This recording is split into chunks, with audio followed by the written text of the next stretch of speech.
नमस्कार दोस्तों, मैं doctor R S Sonone, psoriasis specialist.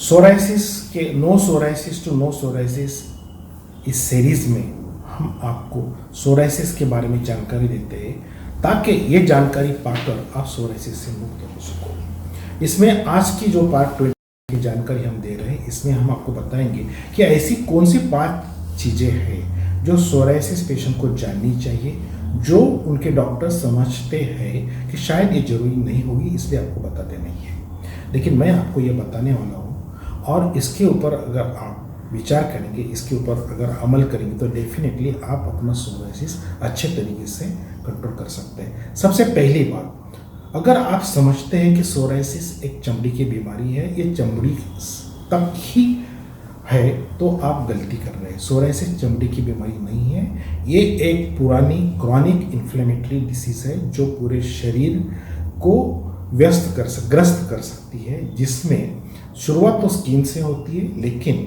जिन लोगों को ज़्यादा परसेंटेज का सोराइसिस, सीवियर सोराइसिस, उनमें 10 साल के बाद 1/3 of patients, almost 33% of patient को एक संधिवात होता है जिसे सोराइटिक आर्थराइटिस कहते हैं। वो सोराइटिक आर्थराइटिस हो सकता है और वो सोराइटिक आर्थराइटिस से आपके जो जॉइंट्स हैं वो हमेशा के लिए नाकाम हो सकते हैं। इसीलिए आपको ये जानकारी है कि सोराइसिस सिर्फ स्किन डिसीज नहीं, ये सिर्फ आपके जोड़ों को इफेक्ट करके सोराइटिक आर्थराइटिस हो सकता है, आपको गाउट दे सकता है और आपको ऑस्टियोआर्थराइटिस करके जो बीमारी वो भी बढ़ा सकता है। इतना ही नहीं कि सोराइसिस आपके आँखों को भी अफेक्ट कर सकता है, आँखों में भी इन्फ्लेमेशन करके आपकी जो नज़र है वो कमज़ोर कर सकता है, ईयर्स को यानी कान को इफेक्ट करके आपका सुनने का भी जो है वो कम हो सकता है। इसलिए आपको जानकारी कि सोराइसिस स्किन बीमारी नहीं है। इससे आगे बढ़कर आपको बोला कि जो लोग सोराइसिस से ग्रस्त हैं उनको, सोराइसिस के लोगों को डायबिटीज़, हृदय रोग और अपने आंतड़ियों के जो क्रॉनिक रोग है, ये होने की जो संभावनाएं है ये नॉर्मल लोगों से ज़्यादा है। इसलिए आपको सोराइसिस कंट्रोल करेंगे तो आप ये बीमारियों को भी कंट्रोल कर सकते हैं। इसलिए आपको सोराइसिस का इलाज जो है करते समय हमेशा ध्यान में रखना है कि सोराइसिस इस चमड़ी की बीमारी नहीं, ये पूरे शरीर को ये ग्रस्त कर सकती है, अलग अलग बीमारियों को ये आमंत्रण दे सकती है, इन्वाइट कर सकती है। तो आपको ये पहली जानकारी चाहिए।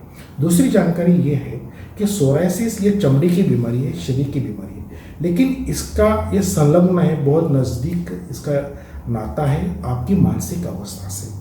आपकी जो मानसिक अवस्था है सोराइसिस चमड़ी को नहीं तो मानसिक अवस्था को भी अफेक्ट करती है। जैसे जिसको सोराइसिस है उसके सोराइसिस से जो फुंसी निकल रही है, डैंड्रफ निकल रहा है, सोराइसिस के धब्बे आपके चेहरे पे है, तो ऐसे लोग अक्सर लोग उनसे घृणा करते हैं या उनको शर्म आती है, वो लोगों में कम जाते हैं, वो अकेले ज़्यादा रहना पसंद करते हैं। अकेले रहने से उनको निराशा आ सकती है, उनको चिंताएं आ सकती है, और निराशा, चिंता और अकेलापन, इससे आपको डिप्रेशन होता है, आप बीमार हो जाते हैं मानसिक तौर से, और ये होने से आपका सोराइसिस बढ़ता है। इसीलिए आपको क्या करना चाहिए, तो सबसे पहले आपको सोराइसिस के बारे में ज़्यादा से ज़्यादा जानकारी लेना चाहिए, जिससे आप सोराइसिस के प्रति लड़ने में सक्षम हो जाए। दूसरी बात यह है कि आपकी जितनी भी शंकाएं हैं ये आप अपने डॉक्टर से, अपने रिश्तेदार से, इनसे आप बात करें। आप लोगों में रहे, दोस्तों में रहे, दोस्ती करें, इससे आपका जो तनाव है कम हुआ। सोराइसिस होने से पहले लोगों को तान-तनाव होता है और सोराइसिस होने के बाद भी तान-तनाव, इसलिए हम कहते हैं सोराइसिस का कारण तान-तनाव है, सोराइसिस का परिणाम भी तान-तनाव। इसलिए आपका मानसिक आरोग्य आप अच्छा रखेंगे तो आपको सोराइसिस का इलाज में बहुत मदद होगी। तीसरी बहुत इंपॉर्टेंट चीज़ ये है कि आपकी जीवन शैली, आपका जीवन जीने का तरीका, रहने का, आप कैसे रहते हैं।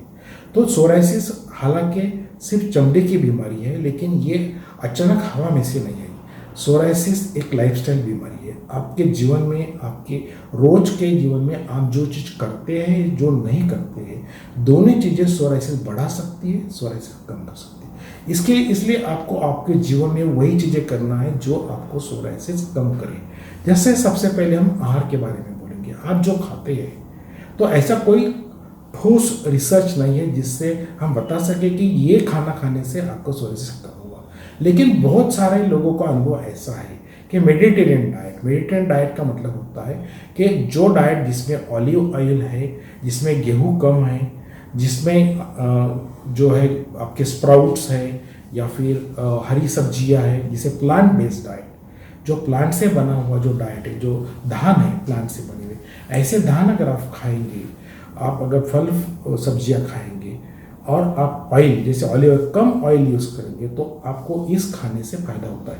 वैसे ही सबसे और एक रिसर्च ऐसा है कि सोराइसिस के रुग्णों को, मरीजों को हफ्ते में 2 दिन कुछ फिश खाने चाहिए, जैसे जिसको बोलते हैं मैक्रेल बोलते हैं, सैल्मन बोलते हैं अंग्रेजी में। ऐसे जो फिश है जिसमें बहुत सारे ओमेगा 3 फैटी एसिड्स है, ये अगर आप इंक्लूड करेंगे आपके डाइट में तो फायदा होगा। वैसे आपकी नींद और आपका एक्सरसाइज, तो आप जो व्यायाम करते हैं और आपकी नींद की जो क्वालिटी है ये बहुत जरूरी है।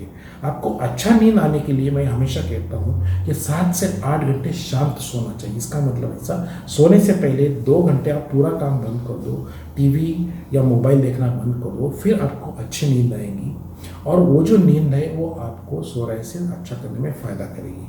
फिर आपको रोज़ कोई ना कोई एक्सरसाइज करना है। एक्सरसाइज करने से आपकी मानसिक स्थिति अच्छी होती है, आपकी शारीरिक स्थिति अच्छी होती है। थर्ड, और इसमें और आपके लाइफस्टाइल में आप अकेले मत रहिए, आप लोगों में रहिए। आपकी जो शंका, विचार, चिंताएं हैं, आप लोगों से बात कीजिए, आप डॉक्टर से बात कीजिए और उनका निरसन कीजिए। अपने आप दिल में घुटना बंद कीजिए। अगर आप ऐसा करेंगे, ऐसी लाइफस्टाइल अगर रखते हैं तो डेफिनेटली आपको सोराइसिस कंट्रोल करने में, दुरुस्त करने में फ़ायदा होगा। चौथी और वेरी इंपॉर्टेंट चीज़ है आपका मोटापन। मोटापन जो है ये काफ़ी बीमारियों का कारण है, क्योंकि सोराइसिस जो है वो क्रॉनिक इन्फ्लेमेटरी डिसीज है, जिसमें आपके शरीर में दाहकता आती है, इन्फ्लेमेशन आता है, सूजन आती है। तो फैट सेल जो है वो सूजन के सेल है। फैट जो आपके शरीर में बना है ओबेसिटी में, वो भी सूजन लाता है और सोराइसिस भी सूजन लाता है। तो ये जो बीमारियां हैं दोनों एक साथ आ जाए तो ये दोनों कंट्रोल नहीं हो सकती। इसलिए आपको, अगर आप ओबेसिटी एक्सरसाइज डाइट से कंट्रोल करती है तो सोराइसिस की दवाइयों का आपके ऊपर अच्छा असर होगा। और अगर आप मॉडर्न साइंस की दवा ले रही हैं, आप ओबेसिटी है, आपको मोटापन है, तो आपको ज़्यादा मात्रा में दवाई देनी पड़ेगी। ज़्यादा मात्रा में दवाई देने से आपकी जो लिवर और किडनी है शायद उनको खराब हो सकती है। इसलिए आपको ओबेसिटी कंट्रोल करना है। ओबेसिटी कंट्रोल करने से आपकी जो सोराइसिस है कंट्रोल हो जाएगी। तीसरी, आपको लाइफस्टाइल में सबसे पहले, जैसे मैं आपके नींद के बारे में, एक्सरसाइज के बारे में, वैसे ही बहुत ज़रूरी चीज़ है कि आपको अकेले नहीं रहना है, आपको ओबेसिटी कंट्रोल करना है, एक्सरसाइज करना है। और 5वीं और लास्ट इंपॉर्टेंट मैं आपको बोलूँगा जो बहुत जरूरी है, जो है ध्यान करना, स्पिरिचुअलिटी, आध्यात्मिकता। तो इसका क्या रिलेशन है? तो जो आदमी आध्यात्मिक है वो ज़्यादा कॉन्फिडेंट होता है, वो जीवन के तरफ उसके सकारात्मक दृष्टिकोण होता है, वो डरता नहीं है। तो अगर आप ध्यान करते तो ध्यान करने से क्या होगा कि आपकी लाइफ के प्रति सकारात्मक ऊर्जा होगी, आप अच्छे तरह से निर्णय लेंगे, आप डरेंगे नहीं और सोराइसिस जैसे बीमारियों को आप बहुत ताकत से फाइट करेंगे, आप अच्छे हो सकेंगे। तो मेडिटेशन का मतलब मेरा क्या है कि जैसे आप नींद में आपके शरीर को आराम देते हैं, आपके ब्रेन को आराम देते हैं, वैसे ही आप जागरूक रहेंगे।